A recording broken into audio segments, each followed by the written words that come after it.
Acá nos dicen que cuando nosotros protonamos anilina, se produce un marcado desplazamiento del espectro UV visible a longitudes de onda menores, ¿sí? Eso lo que se llama es un efecto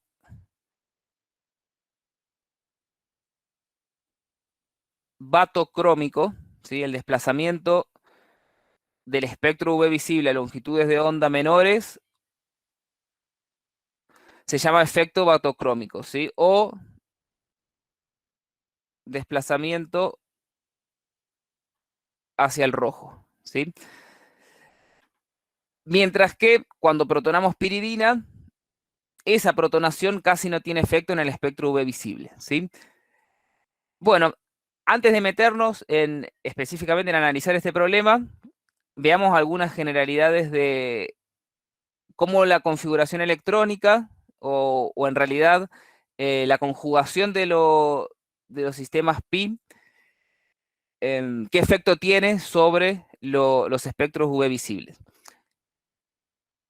En primer lugar, a ver, yo voy a borrar esto acá para limpiar un poquito la pantalla, pero recuerden que lo que nos está diciendo el problema está describiendo un efecto batocrómico.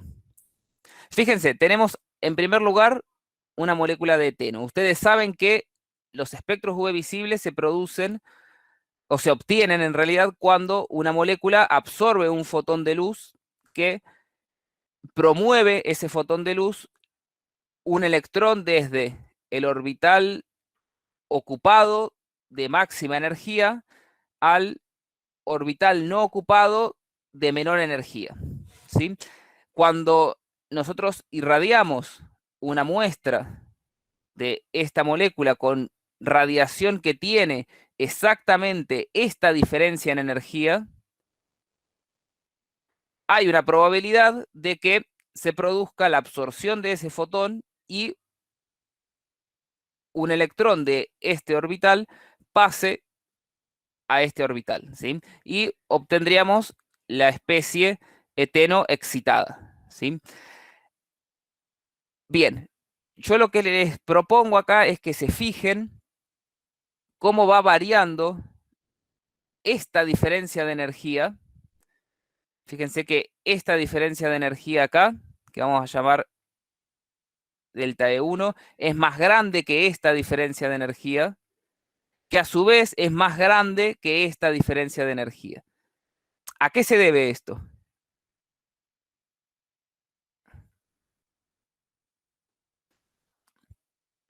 A medida que nosotros vamos teniendo mayor cantidad de electrones en sistemas pi conjugados, ¿sí? Estas diferencias de energía se van haciendo cada vez menores. Fíjense que acá nosotros tenemos solamente un doble enlace, que no está conjugado con nada. Acá tenemos esta especie, que es un radical, pero que tiene, em, acá lo que está tratado de representar es el híbrido de resonancia, pero lo que nosotros tenemos acá son tres electrones deslocalizados. Nosotros podríamos plantear para esta especie, quizás para que se entienda mejor, una de las formas canónicas de resonancia, que sería esta. ¿Sí? Fíjense que tenemos tres electrones deslocalizados en el sistema pi, que son estos dos y este electrón deslocalizado. Y luego tenemos otra molécula, que es el 1,3-butadieno, que ya tenemos cuatro electrones pi, en un sistema conjugado como los que hemos visto en la orgánica 1 y al comienzo de esta unidad. Entonces fíjense que a medida, acá tenemos dos electrones del sistema pi, acá tenemos tres electrones del sistema pi, acá tenemos cuatro electrones del sistema pi. A medida que nosotros incrementamos la, ¿cómo es? La cantidad de electrones del sistema pi, aumenta la, perdón, disminuye la, la energía de la separación entre el orbital ocupado de máxima energía y el orbital em, no ocupado de menor energía. Acá hay una tabla donde nos muestran cómo a medida que aumenta la cantidad de, perdón, de electrones del sistema pi deslocalizado, la longitud de onda del máximo de absorción va moviéndose hacia, fíjense, longitudes de onda mayores. Chicos, acá yo voy a hacer una corrección porque nos están diciendo en el problema, quizás ustedes se dieron cuenta, cuando se den cuenta que yo me la mando, díganme, que el espectro UV se mueve a longitudes de onda menores. ¿Sí? Moverse a longitudes de onda menores es justamente lo contrario a lo que yo dije. ¿Sí? Se llama ese, que es el efecto contrario, efecto ipsocrómico, que es el movimiento hacia el azul, ¿sí? En el espectro UV visible. Discúlpenme, es el efecto justamente contrario a lo que yo había dicho recién. Moverse hacia longitudes de onda menores implica que está aumentando la energía de la radiación que la molécula eh, absorbe, ¿sí? Si eso no queda del todo claro, nosotros podemos recordar, si ustedes lo habrán visto en las químicas generales, la ecuación o la relación de Planck, que nos dice que la energía de un fotón es igual a la constante de Planck por la frecuencia, o también podemos plantear la misma relación de Planck, pero en función de la longitud de onda. Fíjense que eh, esta es la constante de Planck, la frecuencia, esta es la velocidad de la radiación o de la luz en el vacío y esta es la longitud de onda. Fíjense que la energía es directamente proporcional a la frecuencia, pero es inversamente proporcional a la longitud de onda, ¿sí? Entonces, que el espectro se desplace a longitudes de onda menores implica que los espectros se muevan en este sentido, ¿sí? Que el máximo de absorbancia vaya cambiando, ¿sí? Hacia longitudes de onda menores, es decir, hacia el azul. Si se moviesen hacia el otro sentido, sería hacia el rojo. Sí, pero lo que nos está diciendo el problema es que el espectro de anilina, cuando se protona la anilina, se desplazan en este sentido, ¿sí? Acá yo les mostraba, a modo de ejemplo, tres espectros de una droga que a medida que el pH disminuye, fíjense que pasamos de pH 10 a pH 7 a pH 2, los espectros se mueven hacia la izquierda. Fíjense que los espectros son muy similares, ¿sí?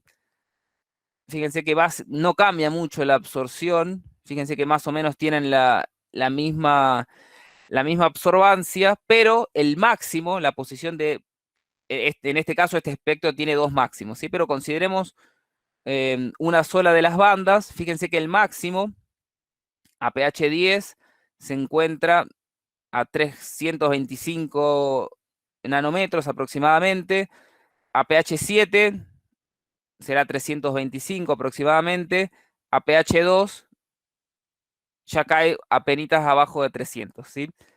Simplemente por el hecho de cambiar el pH del medio y como este fármaco tiene propiedades básicas, eh, al disminuir el pH el fármaco se protona y el efecto que sufre es el mismo que sufre la anilina, ¿sí? Los espectros se mueven hacia el azul, hacia longitudes de onda menores, hacia energías mayores, ¿sí? Pero eso es lo que tiene que dar claro y que yo me equivoqué.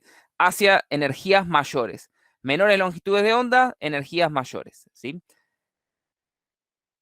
Entonces, lo que nosotros estamos viendo es que a medida que aumenta la cantidad de electrones del sistema pi conjugado, los espectros se desplazan hacia el rojo, ¿sí? Hacia longitudes de onda mayores, que es este efecto que estamos viendo nosotros acá. Lo que nos plantea el problema es lo contrario, ¿sí? Que el máximo de absorbancia se mueve en este sentido, ¿sí? Hacia el azul, hacia menores longitudes de onda, hacia mayores energías. Es decir, que está aumentando esta diferencia de energía entre el orbital HOMO y el orbital LUMO. Entonces, vamos a resumir. Si aumenta la cantidad de electrones del sistema pi, aumenta la longitud de onda de absorción, ¿sí? Disminuye esta separación. Entonces, si nosotros estamos viendo que lo que pasa es justamente lo contrario, que disminuye la longitud de onda, ¿qué es lo que está pasando con la energía? De la separación aumenta. ¿Y qué estará pasando con la cantidad de electrones del sistema pi conjugado? Disminuyendo. Está disminuyendo la cantidad de electrones del sistema pi conjugado. Perfecto. ¿Cómo puede ser eso? O sea, que disminuya la cantidad de electrones, ¿están desapareciendo los electrones de la molécula? No, lo que está pasando es que Están deslocalizando por resonancia, puede ser. en realidad justo lo contrario. Vamos a analizar primero la anilina, ¿sí? Que es esta molécula. Si bien en esta estructura de resonancia, que no es la molécula verdadera, es la molécula, es una molécula teórica, porque sabemos que hay resonancia en esta molécula y que los electrones no están localizados en esos enlaces o sobre el átomo de nitrógeno como nosotros lo estamos representando. Nosotros podríamos decir que este nitrógeno es un nitrógeno sp3 y que este par de electrones no forma parte del sistema pi. Pero nosotros sabemos que no es así. Podemos plantear estructuras de resonancia en la cual conjuguemos este par de electrones con el anillo, ¿sí? Podemos plantear, vamos, yo voy a plantear una sola, ustedes escriban todas las estructuras de resonancia. Nosotros formulando esto, lo que estamos haciendo, estamos diciendo que este par de electrones está deslocalizado en el anillo o está conjugado con el sistema pi del anillo. ¿Sí? Qué feo que quedó esto. Es decir, que cuando la anilina se encuentra en su forma neutra, es decir, que no está cargada, que no se protonó ni se desprotonó, ¿cuántos electrones nosotros podríamos considerar que hay en el sistema pi?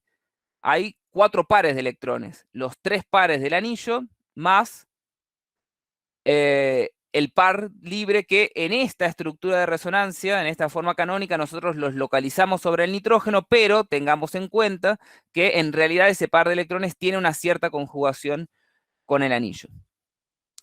Si nosotros protonamos esta molécula,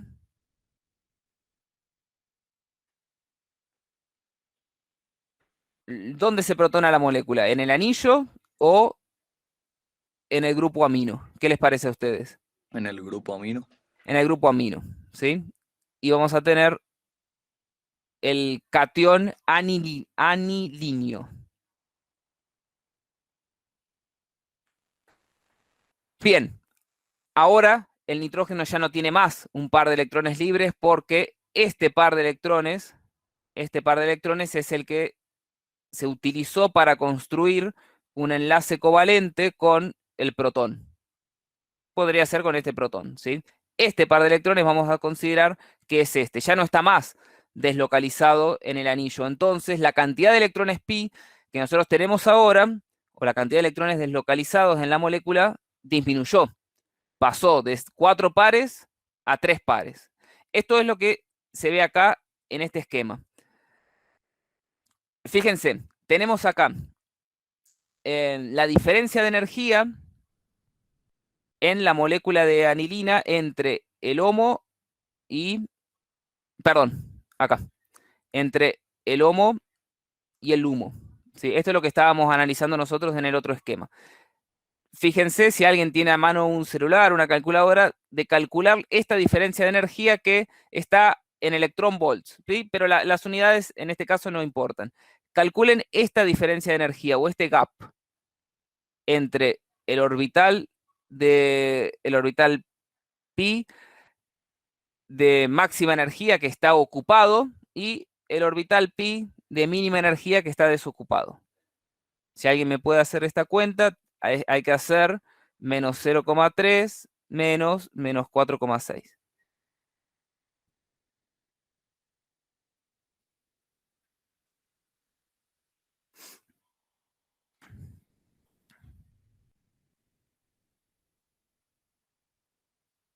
Si alguien me dice el resultado,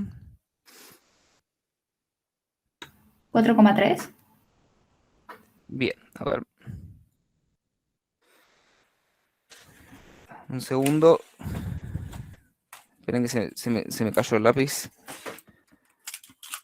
Yo acá busco la calculadora.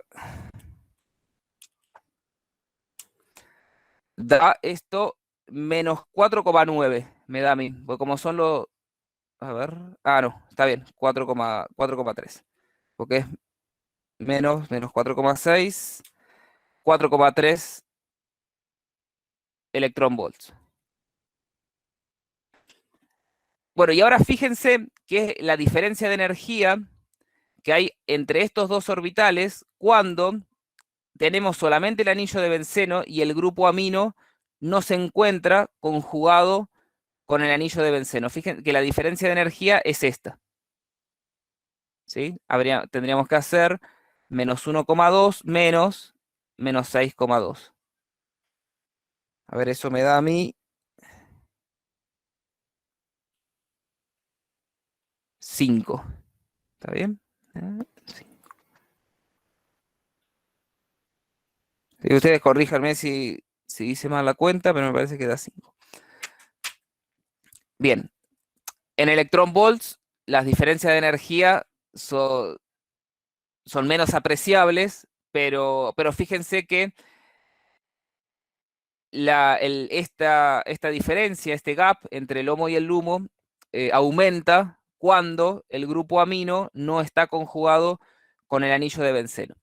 Eso es lo que está pasando con la anilina, ¿sí? Está disminuyendo la cantidad de electrones del sistema pi, entonces el espectro se está desplazando hacia la izquierda. El espectro UV visible se está desplazando hacia la izquierda, es decir, a longitudes de onda menores. ¿Por qué en la piridina esto no pasa? ¿Cuántos, les pregunto a ustedes, electrones tiene el sistema pi de la piridina?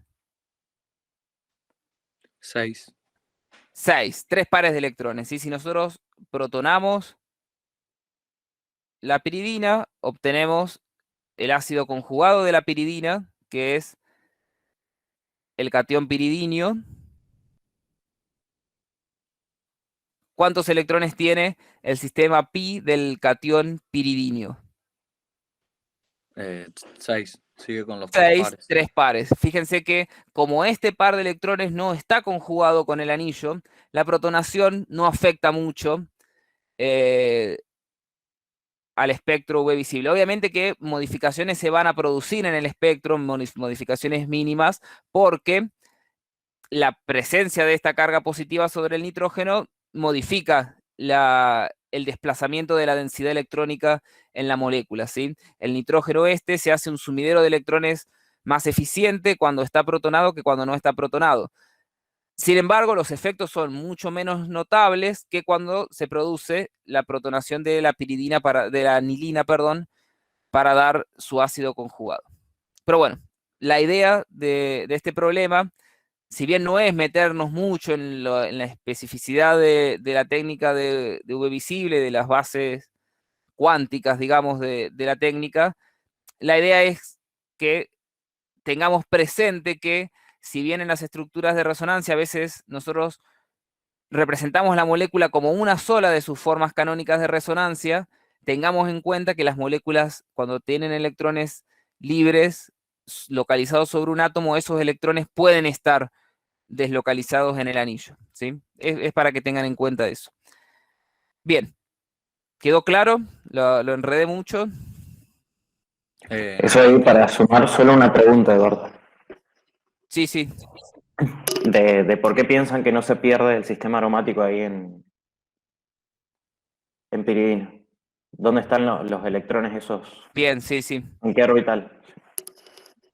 En un orbital sp2 del nitrógeno. Exacto. Por eso no Eh, entran en juego en lo que es el sistema conjugado.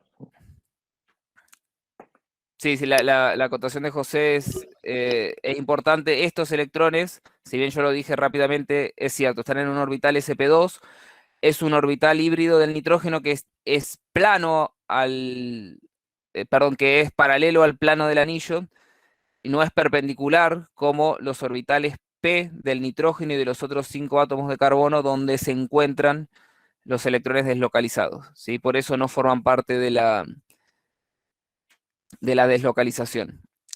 en el caso de la anilina, existe, además de esta evidencia experimental, de que el espectro se modifica cuando se produce la protonación de la anilina. Hay otras evidencias experimentales que dicen que este nitrógeno tiene un carácter importante de SP2, la hibridación, de tal manera que este par de electrones no se encontraría en un orbital sp3, sino que se encontraría en un orbital p, ¿sí? Estos tres enlaces en la anilina, estos tres enlaces están formados por orbitales sp2 del nitrógeno, y este par de electrones se encontraría en un orbital que tiene un importante carácter p. No es un orbital p puro, pero tiene un importante carácter p.